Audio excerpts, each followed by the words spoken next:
Good afternoon. It's Saturday, the 28th of March. I'm Erin Viner, and this is IBA News broadcasting from Jerusalem.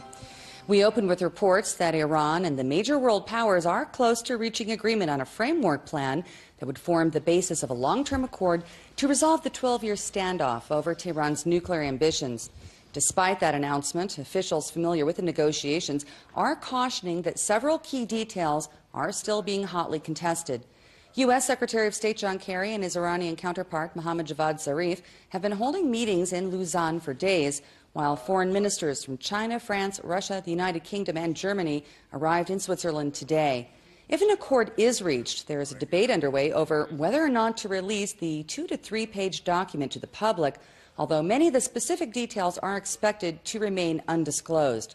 The framework would spell out the terms of a future nuclear agreement in which crippling international economic sanctions would be lifted in exchange for placing restrictions on the maximum number and types of uranium enrichment centrifuges that the Islamic Republic would be permitted to operate, as well as the size of its uranium stockpiles and types of atomic research and development. The accord will also state the intended duration of the comprehensive agreement, which is expected in June.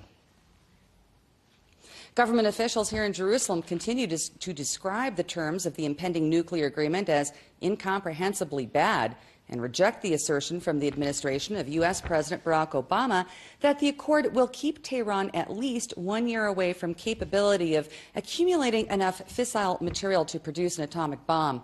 One unnamed official spoke to the Times of Israel, lamenting the U.S.-led negotiators' apparent readiness to remove sanctions without requiring Iran to halt its global terrorist activities.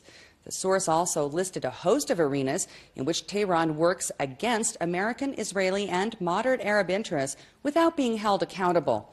The comments underlined the immense government opposition to the emerging deal, putting Jerusalem and Washington on a diplomatic collision course, most prominently displayed when Prime Minister Netanyahu angered the White House by lobbying Congress earlier this month.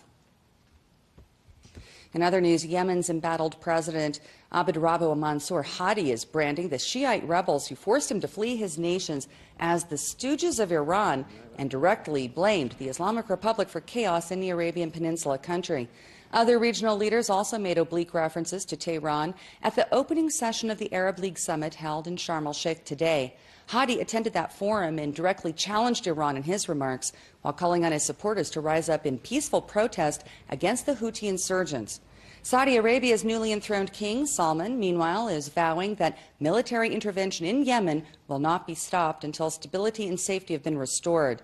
The campaign of airstrikes by the Riyadh-led coalition of Arab states comes in response to the advance of Houthi militias into southern Yemen after seizing parts of the capital Sana'a in September.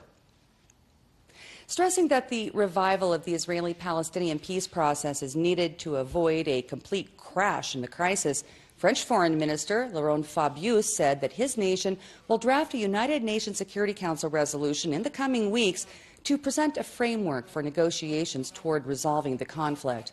Saying that there is no other solution, the top French diplomat said that while he doesn't know if Washington will agree, discussions with his partners will begin in the days ahead.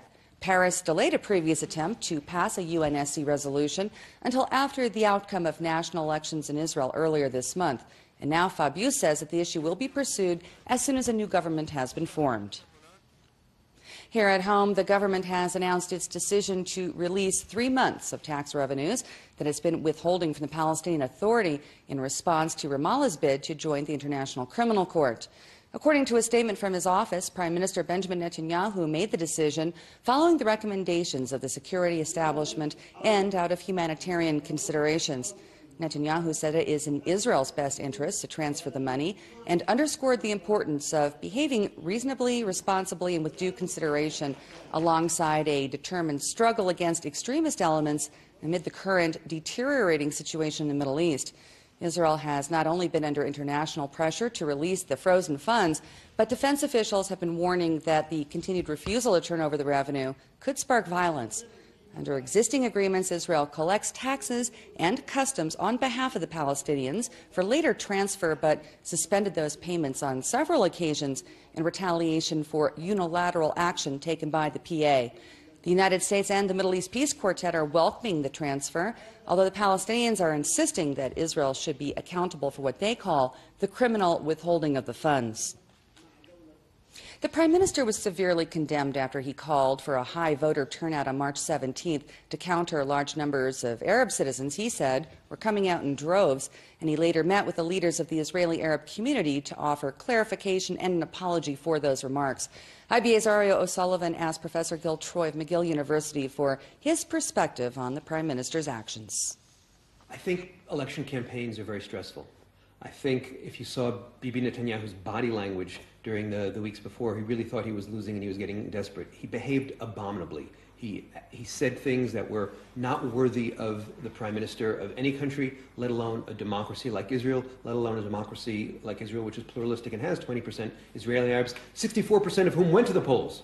And by the way, one of the things we've overlooked is that the person who ran the election was Salim Jubran, an Israeli Arab Supreme Court justice. And I say that to put aside this whole racism talk. It's not about racism. Racism is biologically based. It's much more systemic. It's not what's going on. What is going on, and what we heard from Bibi Netanyahu, was demagogic tribalism.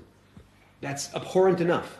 But to start waving around the racism card, to start using words that are going to lead us to apartheid, that lead President Obama to see Israel through the civil rights lens, which is a distorting lens, and to hear that apartheid analogy and start believing it is very, very problematic. So I'm very proud of the fact that Netanyahu made an apology, and I'm dismayed that rather than accepting the apology from this very proud and somewhat bullheaded guy, both the Israeli Arab sector and so far the leadership of the United States hasn't said, okay, the guy has apologized, let's help him go forward rather than keeping him shackled to his very inappropriate remarks. How do you see the relationship between Washington and Jerusalem developing now that Netanyahu has won the election?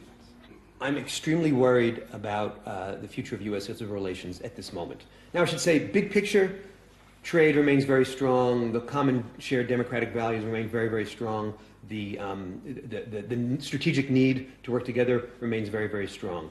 But the next 2-3 years are going to be rocky, and we have to make sure of two things. One is that friendship remains solid, and two is that Israel doesn't become a partisan issue. And what we start seeing on in the democratic side of the aisle is very, very problematic. So, one, I think Bibi Netanyahu not only has to apologize for his remarks, as he already did, but he has to come out very strong, press the reset button. I'd call back my ambassador, Ron Dermer, who has not done what the Israeli population is basically paying him to do, which is smooth over relations rather than make trouble. I would reach out to Democrats, and I would reach out to the White House every way I could to say, look, I was democratically elected, President Obama, you were democratically elected, we're here for the next 2-3 years. How do we work together for the good of the United States, for the good of Israel, for the good of the Western world? And that has to happen on the Israeli side. But also, the White House, to me, has gone crazy. The White House has exploited Netanyahu's electoral demagoguery, has exploited some of his statements, and isn't giving him any wiggle room, and not only that, but is keeping him shackled to his statements during election time. When Barack Obama, for example, when he was running for president, called Midwestern conservative Democrats bitter people, that wasn't his proudest moment, but people moved on. The fact that the White House is using this is very problematic. The fact that the American Jewish left is using it is very problematic. And the fact that certain elements in the Democratic Party, which have long wanted to create a wedge between Israel and the Democratic Party, are using it is very problematic. And my question is, where are the grown-ups? Who's going to step in and say to Barack and to Bibi, enough? This is not helping anybody. We've got to roll it back. Maybe there should be a minister in charge of relations between Israel and the United States. Well, the person in charge of U.S.-Israel relations, first of all, is the Prime Minister. Second of all, should be an effective foreign minister, which we haven't had in, a good couple of years. And third is the ambassador. And we've got problems on each level. I would say, for example, right now, I would reach out to Michael Oren, the former ambassador to the U.S., and to Dan Shapiro, who's the U.S. ambassador to Israel, who's done a very effective job, who speaks Hebrew, who is deeply committed to Israel, but also has long-standing ties to the Obama administration going back to the first campaign. And I would ask them to really be the human conduit to help everybody roll back. Because this is, it's almost like they need marital therapy here. I mean, they're just stuck in this battling phase, and there's too much pride on the line, and the stakes are too high for them to let personal chemistry get in the way. I mean, this is the leader of the free world, Barack Obama. He's the leader of the world superpower. To get into a contest about pique and revenge and punishment and all the words that are coming out of the White House is an insult to the American people, as well as an insult to Israel and harmful for the world. Social researcher and journalist Yossi Klein Halevi told IBA's Ari O'Sullivan that he believes the public was deeply scarred by negative campaign tactics during the recent election and should now engage in serious soul-searching to rebuild a strong society. That's how we speak to each other,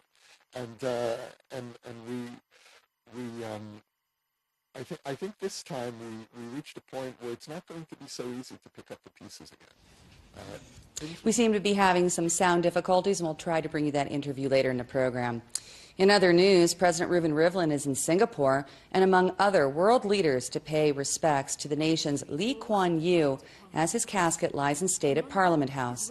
Lee passed away at the age of 91 on Monday and was considered the founding father of modern Singapore, credited with transforming the city-state from a British colonial outpost into one of the world's wealthiest per capita nations. Lee will be laid to rest tomorrow following a funeral procession and a national service. Other Asia-Pacific leaders expected to attend are the Prime Ministers of Japan, India, Australia, New Zealand, Indonesia, and South Korea. The daughter of Indonesia's first president. We're now able to bring you the interview with Yossi Klein Halevi. Terrible things are said, and that's how we speak to each other, and I think this time we reached a point where it's not going to be so easy to pick up the pieces again.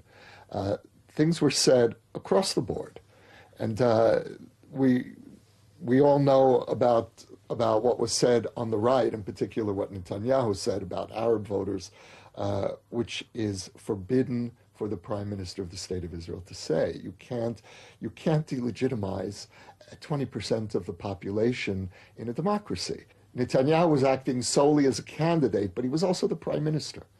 And you can't just be a candidate when you're also Prime Minister. So we know about all of the hurtful expressions that were said on the right. I think it's less known, certainly abroad, the hurtful expressions that were said on the left toward the right. At the labor rally 2 weeks before the election in Rabin Square, one of Israel's prominent artists made a statement that basically dismissing voters on the right as primitives who kiss amulets. Now that has deep resonance in the Israeli psyche. That takes us back decades to the early years of the state when you had a patronizing Ashkenazi secular labor establishment treating Jews from Arab countries as culturally inferior and politically marginal.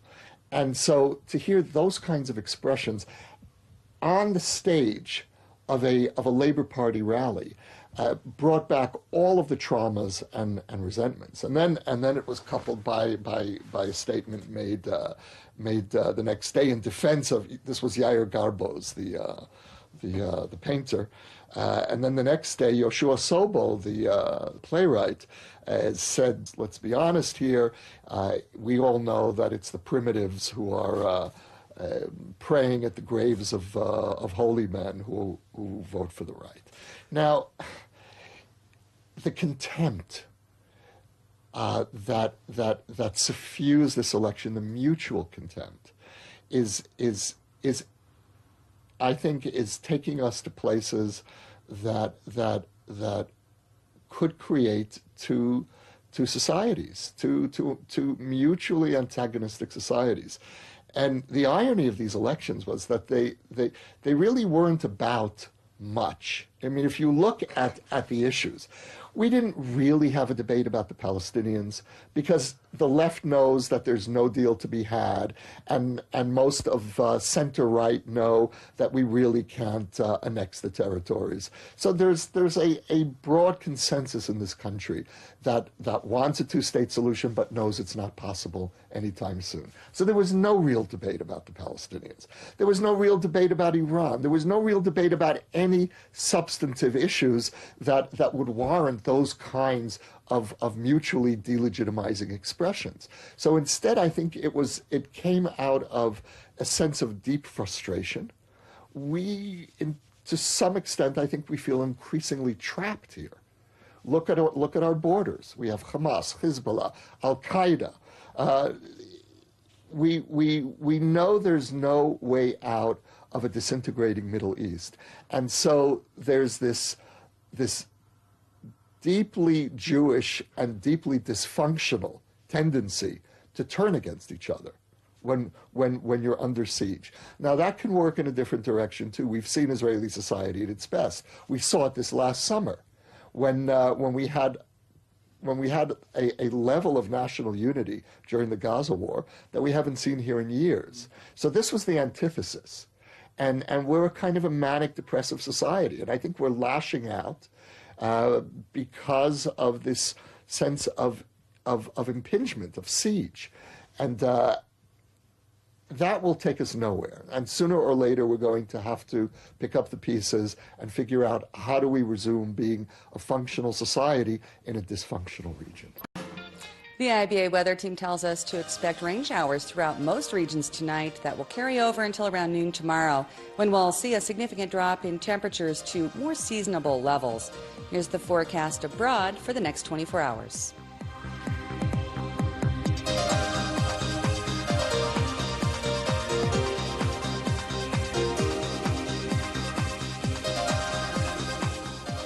Thank you for being with us this afternoon. Laura Cornfield will be here tomorrow to bring you all the latest breaking news from Israel. I'm Erin Viner, wishing you a wonderful week, and shalom from Jerusalem.